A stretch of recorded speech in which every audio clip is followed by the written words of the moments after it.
क्या राजभर समाज को सीएम योगी आदित्यनाथ सिर्फ वोट के लिए इस्तेमाल कर रहे हैं? ये सवाल है राजभर समाज के लोगों और सुबह सपा के कार्यकर्ताओं के। दरअसल महाराजा सुहेलदेव के विजय दिवस पर बहराइच में एक कार्यक्रम होता है। कार्यक्रम में ओम प्रकाश राजभर और सीएम योगी आदित्यनाथ पहुंचते हैं। महाराजा सुहेलदेव की एक 40 फीट ऊंची कांस्य से बनी प्रतिमा का अनावरण किया जाता है। भाषण यानी कि संबोधन होता है और उसके बाद एक बवाल हो जाता है। बवाल होता है सुबह सपा के कार्यकर्ताओं की तरफ से, क्योंकि उनका कहना है कि सीएम योगी आदित्यनाथ जब यहां पर आए तो महाराजा सुहेलदेव के नाम के आगे उन्होंने राजभर नहीं लगाया।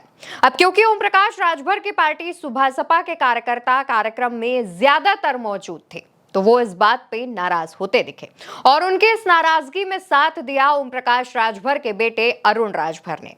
अरुण राजभर के जो बोल सामने आए हैं वो बीजेपी के खिलाफ सुनाई दे रहे हैं। ऐसे में सवाल ये उठता है कि क्या ओम प्रकाश राजभर साल 2027 में होने वाले विधानसभा चुनावों से पहले कोई बड़ा फैसला ले सकते हैं, या फिर ओपी राजभर के बेटे अरुण राजभर जिस तरीके से बीजेपी के खिलाफ लगातार बयान दे रहे हैं, बीजेपी के खिलाफ लगातार नजर आ रहे हैं, तो ये एक कोई बड़ा मैसेज साबित हो सकता है। इसके पीछे दोस्तों पहले जो वजह है उसके बारे में डिस्कस करते हैं। जिस बात पर नाराजगी हो रही है उस पर बात कर लेते हैं। दरअसल राजभर समाज का मानना है कि महाराजा सुहेलदेव राजभर थे। हालांकि उनकी जाति को लेकर के कई बार सवाल उठे हैं। कुछ का कहना है कि वो क्षत्रिय थे तो कुछ उन्हें पासी बताते हैं, लेकिन ज्यादातर लोग उन्हें राजभर बताते हैं और खास तौर पर राजभर समाज उन्हें अपना मानता है, राजभर मानता है। और इस बार जब सीएम योगी आदित्यनाथ महाराजा सुहेलदेव के इस कार्यक्रम में पहुंचते हैं तो उन्होंने महाराजा सुहेलदेव के नाम के आगे राजभर नहीं लगाया। अपने संबोधन के दौरान उन्होंने जितनी बार भी महाराजा सुहेलदेव का जिक्र किया, उन्होंने कहीं पर भी इस बात का जिक्र नहीं किया कि वो राजभर थे या फिर उनके नाम के आगे राजभर नहीं लगाया। इस पर सुबह सपा के कार्यकर्ता भड़क उठे। सवाल उठने लगे कि क्या ऐसा करके सीएम योगी आदित्यनाथ कोई मैसेज देने की कोशिश कर रहे हैं। दूसरी तरफ सुबह सपा के युवा कार्यकर्ताओं का कहना है कि बीजेपी की मंशा अच्छी नहीं है। राजभर समाज को लेकर के बीजेपी सिर्फ उन्हें वोट बैंक मानता है, अपना नहीं मानता है, और इसका खामियाजा साल 2027 के चुनावों में देखने को मिलेगा और 27 के चुनावों में भाजपा को इसका सबक सिखाया जाएगा।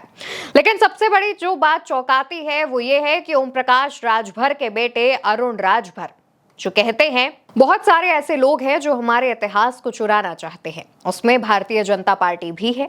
भाजपा का एक खेमा ऐसा है जो महाराजा सुहेलदेव को राजभर बता रहा है, दूसरा खेमा है जो पासी बता रहा है, तीसरा उनको वैश्य बता रहा है।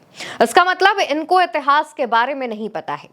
हमारे महाराजा सुहेलदेव राजभर थे, राजभर हैं और राजभर रहेंगे। एक तरफ जहां अरुण राजभर का कहना है कि बीजेपी में एक ऐसा धड़ा है जो सुहेलदेव महाराज का अपमान कर रहा है, वोटों की खातिर उनका इस्तेमाल कर रहा है, तो दूसरी तरफ ओम प्रकाश राजभर इस मामले से पल्ला झाड़ते हुए कहते हैं कि वीरों की कोई जाति नहीं होती, लेकिन उनके ही बेटे भाजपा का विरोध कर रहे हैं। ऐसे में ओम प्रकाश राजभर के इस बयान के मायने निकाले जाने लगे, क्योंकि अब ओम प्रकाश राजभर यूपी सरकार में, भाजपा की सरकार में मंत्री हैं, सहयोगी हैं, तो ऐसे में वो भले ही खुले तौर पर इस बात का विरोध नहीं कर रहे हो, लेकिन वो अपने बेटे की बात का भी विरोध नहीं कर रहे हैं। उनका बेटा जिस तरीके से भाजपा का विरोध कर रहा है वो उस पर भी कुछ नहीं कह रहे हैं और ना ही अपने बेटे की इस बात पर कुछ भी अपनी बात जता रहे हैं और उसका विरोध कर रहे हैं। ऐसी कुछ भी तस्वीर नजर नहीं आती है।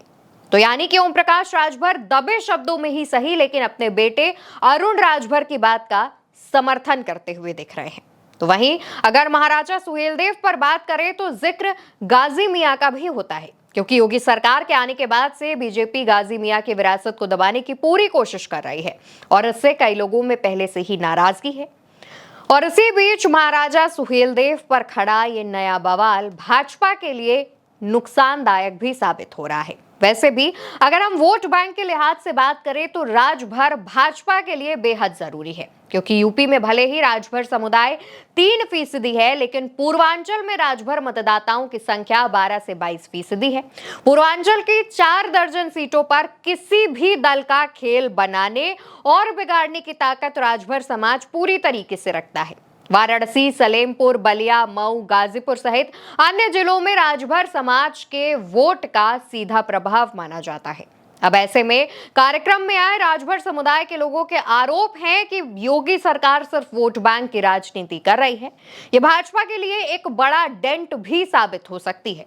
और जिस तरह से राजभर समाज के कार्यकर्ताओं का कहना है कि 27 में इसका जवाब दिया जाएगा, वो भाजपा के लिए एक बड़ी मुसीबत खड़ी कर सकता है। और इसके साथ ही पंचायत चुनाव में भी भाजपा को इसका खामियाजा भुगतना पड़ सकता है, जो कि अगले साल यानी कि 2026 में है। पहले ही तमाम अलग अलग दलों ने यह दावा कर दिया है कि वो एनडीए के साथ चुनाव नहीं लड़ेंगे।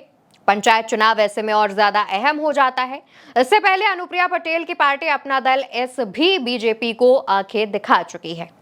और इस बार जब राजभर समाज के कार्यकर्ताओं में गुस्सा देखने को मिला है, भाजपा के खिलाफ उनकी मंशा जाहिर हो रही है, तो ऐसे में भाजपा कहीं ना कहीं बीच मझधार में फंसती नजर आ रही है। हालांकि दूसरी तरफ तमाम लोगों का कहना यह है कि अगर राजभर नाराज होते हैं और भाजपा से अपना समर्थन वापस ले लेते हैं, जैसा कि वो पहले भी कर चुके हैं, तो इसका जो फायदा है वो विपक्ष को मिलता हुआ दिखाई देगा। फिलहाल जिस तरीके से अरुण राजभर ने अपनी ये बात कही है और उनके इस बात का ओपी राजभर ने बिल्कुल विरोध नहीं किया है, इससे आप क्या सोचते हैं, आप क्या समझते हैं? आपकी राय जानना भी बेहद जरूरी है, इसलिए नीचे कमेंट सेक्शन में बताते हुए जाइएगा और इस वीडियो को ज्यादा से ज्यादा शेयर करिएगा। नमस्कार।